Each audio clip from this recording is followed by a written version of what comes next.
La région Auvergne-Rhône-Alpes vous présente Voyons voir.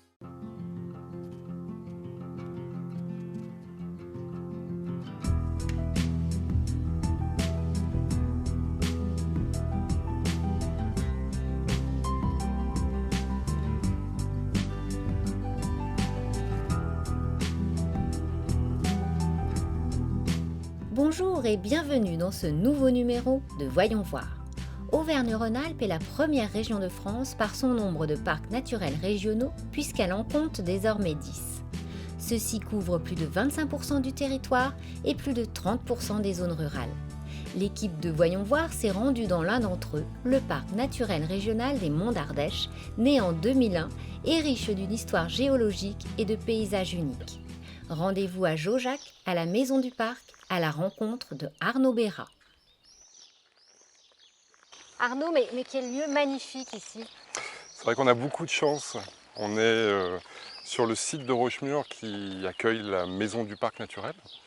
C'est une ancienne ferme qui a plusieurs siècles, qui surplombe le village et qui a été réhabilitée pour accueillir alors à la fois nos bureaux et les ateliers pédagogiques, les touristes l'été. Donc on est au sein du parc naturel régional des Monts d'Ardèche. Oui. Alors quelles sont les missions de ce parc?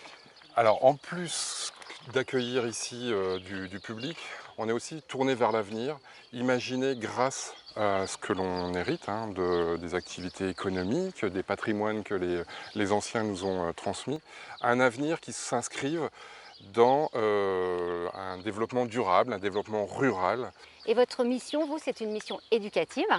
Oui, alors ça fait partie des missions piliers de tous les parcs naturels régionaux, que d'avoir en son sein des chargés de mission éducation au territoire, parce que l'importance, c'est pas que de faire, mais c'est de faire avec, de faire comprendre quelles sont les missions du parc et d'associer les habitants, les touristes, pour découvrir, mais aussi pour les rendre acteurs de ce développement durable, de ce développement rural. Quel thème estival vous avez privilégié cette année?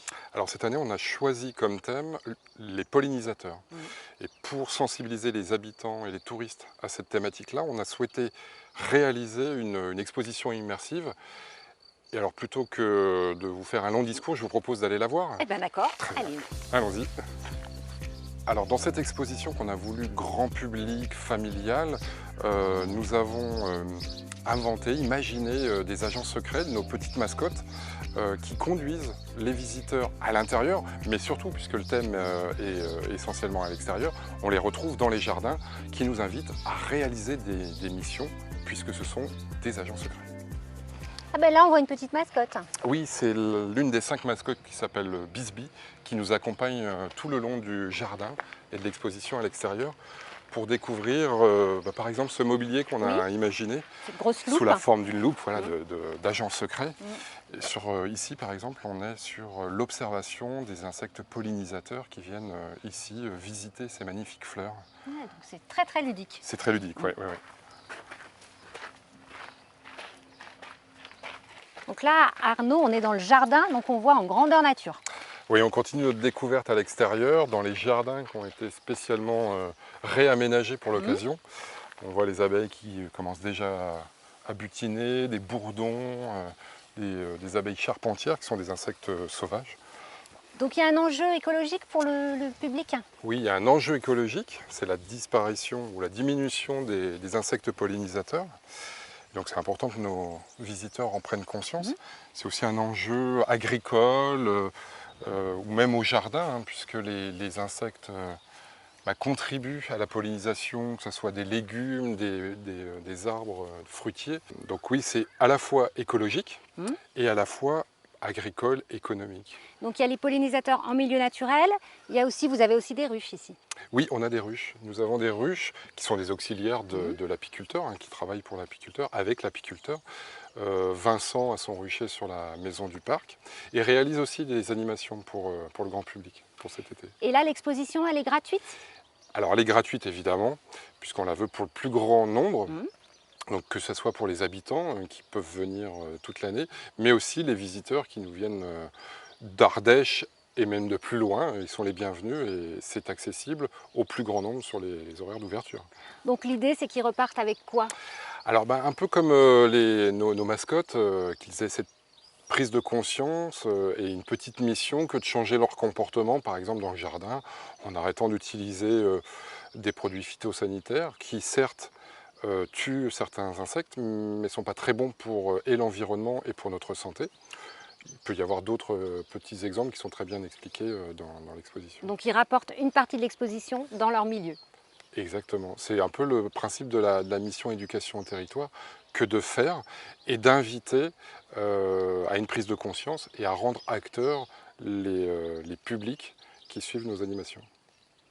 Quittons la maison du parc pour nous rendre un peu plus au nord, en plein cœur du parc naturel régional du Pilat. Nous allons voir que 3 communes souhaitent y créer un pôle d'excellence de l'accessoire de mode en réinvestissant de vieilles usines textiles, moteur historique de la prospérité de la vallée. Un bruit de machines anciennes, de locomotives à vapeur et de savoir-faire ancestraux. Vous êtes sur les rives du Dorlais, au cœur du parc naturel régional du Pilat, à Doisieux, ancien fleuron de l'industrie textile. Ici, Tresse et Lacet n'ont de secret pour personne, mais depuis la Seconde Guerre mondiale, comme toute la région, les métiers qui font danser la soie se sont faits de plus en plus rares.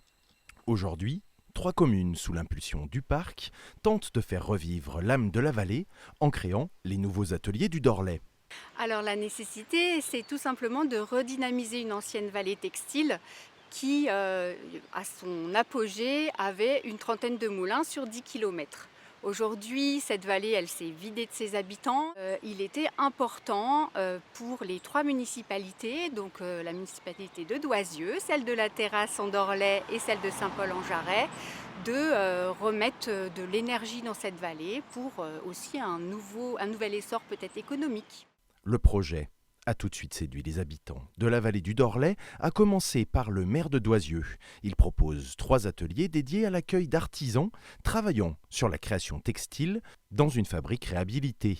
Une opportunité pour lui comme pour les anciens professionnels du village de faire perdurer la spécialité et l'expertise du tressage dans la vallée. Pour elles, c'est tout à fait une mise en valeur de leur patrimoine industriel et de l'esprit qui pouvait exister au début du XXe siècle, ou fin du XIXe également, où il y avait plus d'une trentaine d'usines sur la vallée du Dorlais.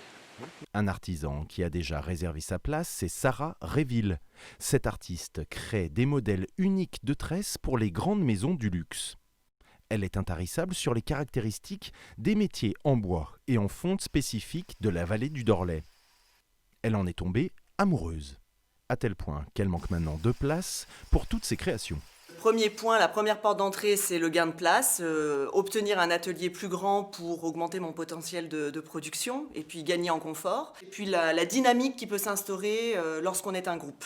Les nouveaux ateliers du Dorlais recherchent encore des artisans et artistes pour remplir les 10 ateliers. En tout, plus de 600 mètres carrés, orchestrés par le parc naturel régional du Pilat. Une belle initiative encourageant les projets collaboratifs au fil de l'eau pour la préservation de notre patrimoine. Retour dans les monts d'Ardèche.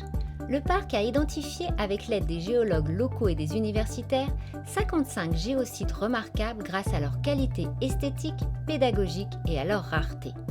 Depuis 2014, ceux-ci sont bénéficiaires du label Géoparc mondial UNESCO. Nicolas Clé nous a donné rendez-vous sur l'un d'entre eux. Donc Nicolas, le parc regorge de trésors géologiques, dont celui-là. Qu'est-ce que vous pouvez nous en dire ? On est ici au cœur du parc des Monts d'Ardèche, dans la province volcanique qu'on appelle les jeunes volcans d'Ardèche. Pourquoi les jeunes volcans d'Ardèche ? Parce qu'ils sont contemporains, pour les plus récents, de l'arrivée de l'homme. Ils ont quelques dizaines de milliers d'années, alors que sur d'autres provinces volcaniques du parc, on parle en millions d'années. Ici, on est au lieu-dit du pont de l'Échelette, sur la commune de Fabras, et sur le site des coulées basaltiques de Jaujac. Et c'est cette coulée qu'on a là, sur ce site, qui est très spectaculaire, parce qu'on voit vraiment, sur ce site-là, l'entièreté de cette coulée. Elle fait 3,5 km, 30 à 50 mètres de haut, et on a vraiment les 3 marques de la coulée. Souvent, les visiteurs croient qu'il s'agit de plusieurs coulées, parce qu'on a vraiment ces marqueurs horizontaux qui sont très très forts. En réalité, c'est une seule et même coulée de lave, avec 3 phases. En bas, la vraie colonnade, l'entablement au milieu, et la fausse colonnade. Et ça nous permet vraiment de comprendre comment se met en place une coulée de lave, et en plus c'est très esthétique. C'est toujours étonnant de voir à quel point la nature peut créer des formes aussi géométriques que ces vraies colonnades.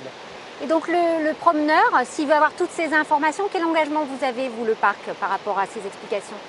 Tous les sites géologiques qui sont sur le territoire du parc des Monts d'Ardèche sont ouverts au public, accessibles à tous, avec un contenu. Sur chacun des sites, il y a des tables d'interprétation, des panneaux. Ici, on a un belvédère juste au-dessus. Et sur la coulée de Jaujac, on a 3 sites de point de vue avec des tables explicatives de l'histoire géologique, mais aussi de l'histoire humaine, du nom des lieux-dits, de la façon dont la toponymie a influencé l'homme.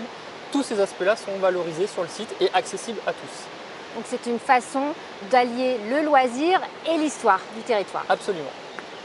Écoutez, on a encore un peu de temps dans l'émission. Est-ce que vous pouvez m'emmener voir un autre site? Oui, on a 55 sites géologiques et rien que sur ce secteur des jeunes coulées, on a une trentaine de points de vue de lieux et d'autres coulées de lave qui sont aussi spectaculaires avec des points de vue différents. On y va? Eh ben allez.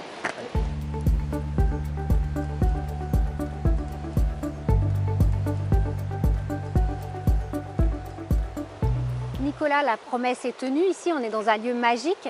Qu'est-ce qu'on peut trouver ici de particulier? On est aussi sur un site volcanique puisqu'on est là au pied de la chaussée des Géants à Thueil. Mais c'est vrai qu'il y a un panel d'activités qui est très large et il y en a vraiment pour tous les goûts, pour toute la famille. Il y a bien sûr le site de baignade, la balade autour du pont du Diable qui est très sympathique, on peut faire en famille. C'est un lieu qui est quand même assez fort en termes de paysage. On a le village de Caractère de Thueil, on peut flâner dans les ruelles. Et puis on a la Via Ferrata qui passe au sud de l'Ardèche qui est assez spectaculaire mais en même temps très accessible. Plus toute une myriade de points de vue pour le randonneur, pour l'amoureux du paysage. Donc on a vraiment de quoi passer une très très belle journée ici à Thueil, en plein milieu des jeunes volcans d'Ardèche. Donc c'est un endroit magique pour cet été où toute la famille pourra se retrouver. Oui, vraiment pour tous les goûts, pour toute la famille, tous les niveaux d'activité, de la baignade, de la randonnée, de l'activité un peu plus sensationnelle avec la Via Ferrata, de la vieille pierre pour les amoureux de patrimoine avec le village de Caractère. Tout est possible. Pour cet été, n'hésitez pas. Profitez des nombreuses possibilités qu'offrent nos parcs naturels régionaux. Ceux-ci constituent en effet des territoires forts en termes de tourisme et de loisirs. Reconnus tant au niveau national qu'international pour leur forte valeur patrimoniale et paysagère, ils concilient les activités humaines, le développement durable et la protection de leurs richesses, aussi bien naturelles que culturelles. La région Auvergne-Rhône-Alpes vous a présenté Voyons voir.